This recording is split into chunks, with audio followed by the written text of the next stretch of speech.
Mike Wudyka. I'm here with Jordan Zimmerman from Zimmerman Advertising. Jordan, thanks for joining me. Mike, thanks for having me. Great. We're here, beautiful home with Josh Guberman. It's up for sale, $7.9 million. It's called Lux 74.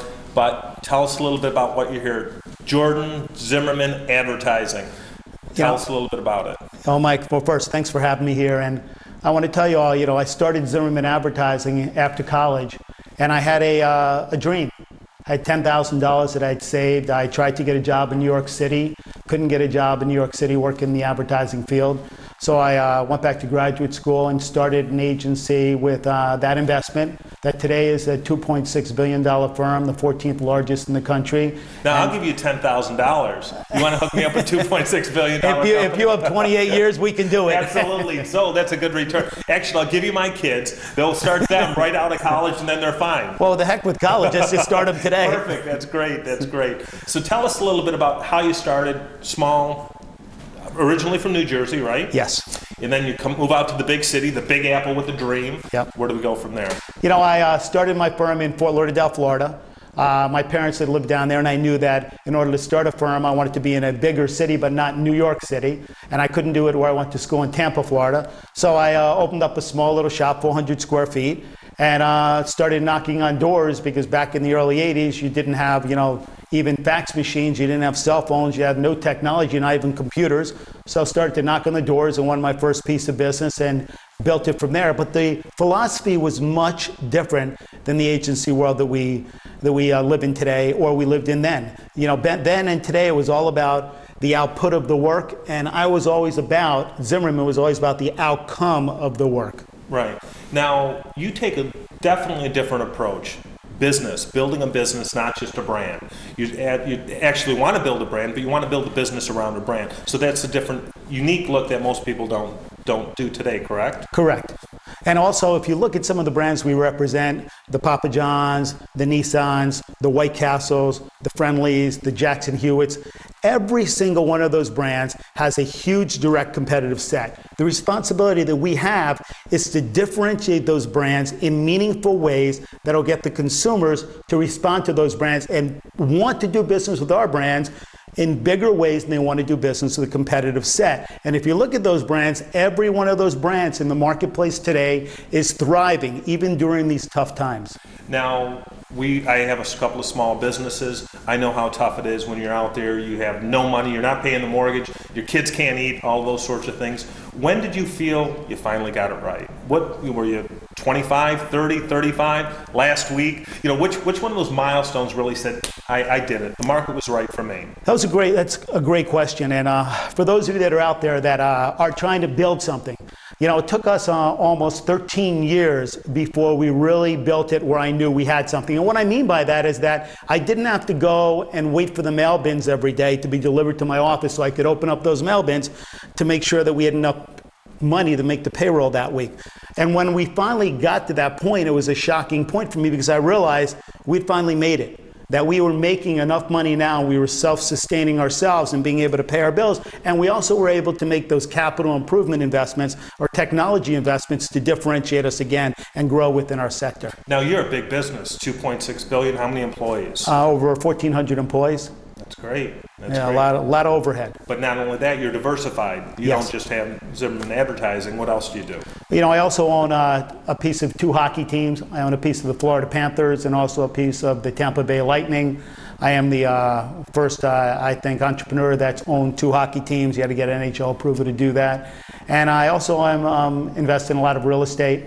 I own fixed income housing around the United States and many, many other things. I've tried to diversify. I was a right wing when I was younger, when I was about that high. Well, so if you had any opportunities left on the team, I could call. I could have drafted you. Yeah, there you go. Coming from Detroit, I get it. Okay, perfect. Jordan, crazy year going on since last September 15th.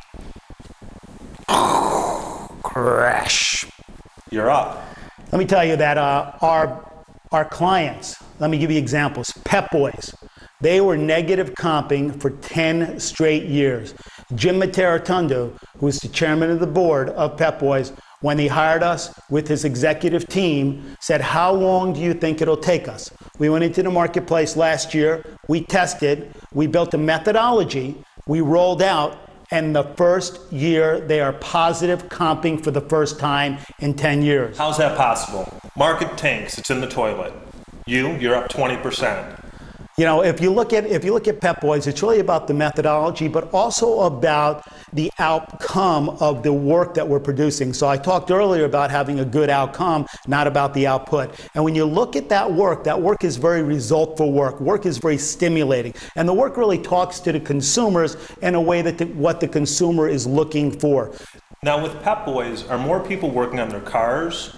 Are more people actually out there underneath the hood doing certain things as opposed to before just dropping it off? Do you think that helped a little bit in the swing? Of course it helped, but when we did our research, we had found out that people didn't know that Pep Boys actually had service space.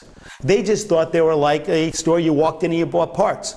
So we had to bring the awareness back to the service base, build the brand, but have a multi-level campaign, meaning interactive, social, traditional, all wrapped into one message. We didn't spend any more money for the brand, but the brand is doing that much better. 10 years of negative comps in some of the best markets into positive. Now you hit something I love, interactive. Let's talk about how that's changed advertising just recently over the last 2, 3, 4 years. Being interactive, reaching out there into the community, everything through email and social networking. How does that work? You know, I think that the consumer is different today. The consumer wants to be heard, but also the consumer wants to be able to share their experiences with their friends and with their social network that they built. So being able to activate that social network and being able to take that social network and feel your brand is being embracing it is hugely around the success that we've had. Now the companies that you have, it's important that the CEOs, the chairmen, the people running the divisions, that they actually can hear from the common person and what's going around. I mean, Papa John's, it's important that the guy in charge of that, does he see those emails that are coming in and say, pizza was cold, service was bad? How do you see that? We've done John's work for about 10 years now, and John and I are personal friends, and we picked up his business. His business was tanking. First of all, do you believe they needed a third pizza maker? And you know, at the end of the day, the answer is yes, they did, because Papa John's business is growing multiple folds right now while the competition is sinking. If you look at, if we go back to May, the QSR sector was down 3 points. Papa John's released a new campaign called Papa's in the House. That month, that campaign was voted the second most recalled campaign on television. The sector was down QSR 3%, Domino's was down 8%, Pizza was down 16%, and lo and behold, our client, Papa John's, was up 2.5%. I love that commercial. Papa in the house. Yeah, I run around the house, me and the boys. Papa in the house. Papa's in the house, baby. No, it's a great campaign. I know you did that yourself, right? Yeah. No, you've got a wonderful team. How many employees? Over 1,400 employees, a great team. You know, look, I have a specific job there at the agency to do. And what you learned being an entrepreneur was you can't touch everything. You've got to truly empower your people, let them do their jobs, and support them in the roles. And no, they're not all going to do it like you or the way you think it has to be done. In fact, some of them are going to do it much better. Right, empowering staff. Absolutely. It's so important, especially building a brand. You know, you start out small, 400 square feet. You want to do it all. You have to do it all in order to have the success. Who's the key people around you now in order, and also other companies that you walk into, how important are those key people? You know, again, you're only as good as your executive team. I have an incredible executive team, from our CMO, Michael Goldberg, to Pat Pachagani, our president, to David Kissel, our general manager, to Fred Zuckerman, our executive vice president of media services, who's got the toughest job because he's got the new media world that he's got to connect with, to Cliff Courtney, our director of strategy and research. I mean, it goes on and on and on. But all the way down, though, everybody has a connection. And we have the most incredible creative mind in the business, because he understands that it's about the outcome of the work. His name is Zev Arabak. And Zev Arabak should be rewarded greatly for the brilliance of his work, but most importantly, for the results that work gets for our clients. Talk about brilliance of your work. You are so anti-con.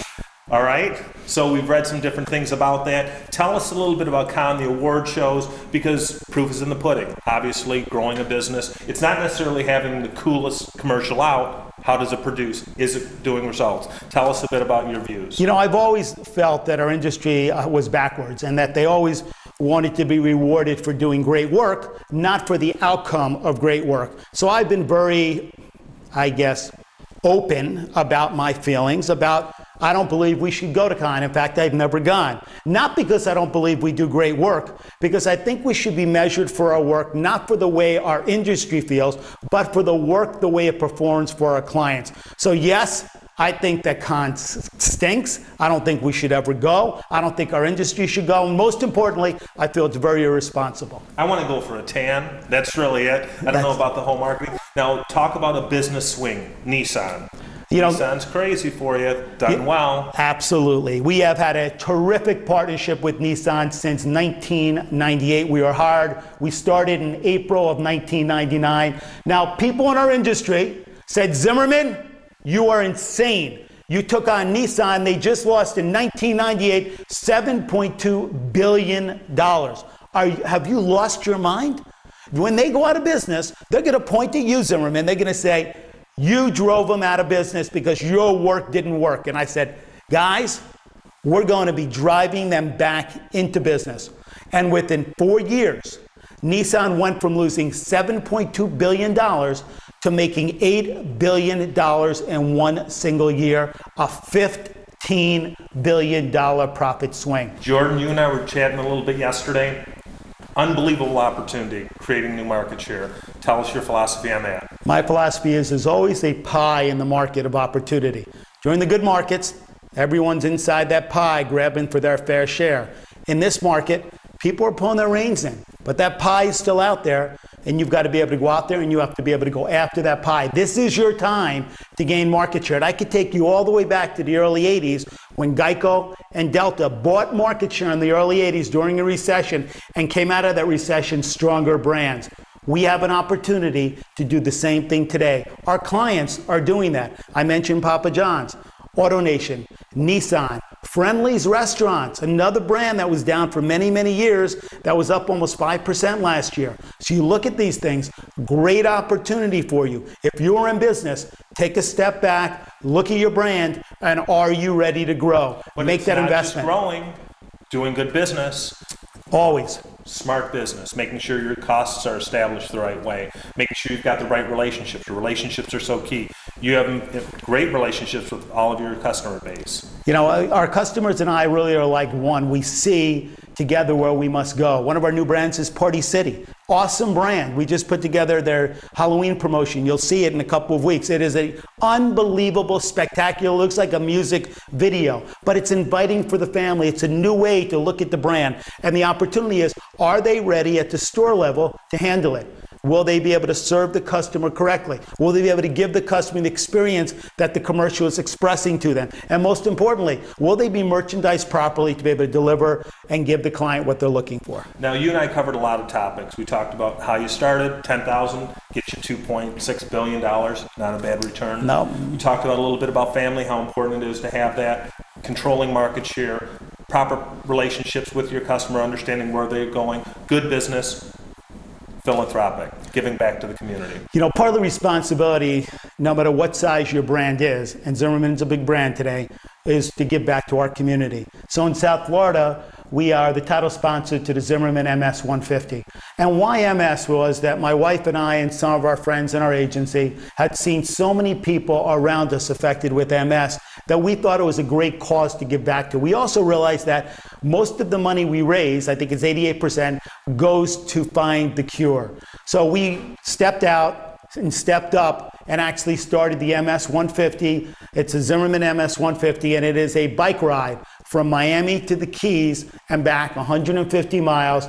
And we started with 40 riders in Zimmerman.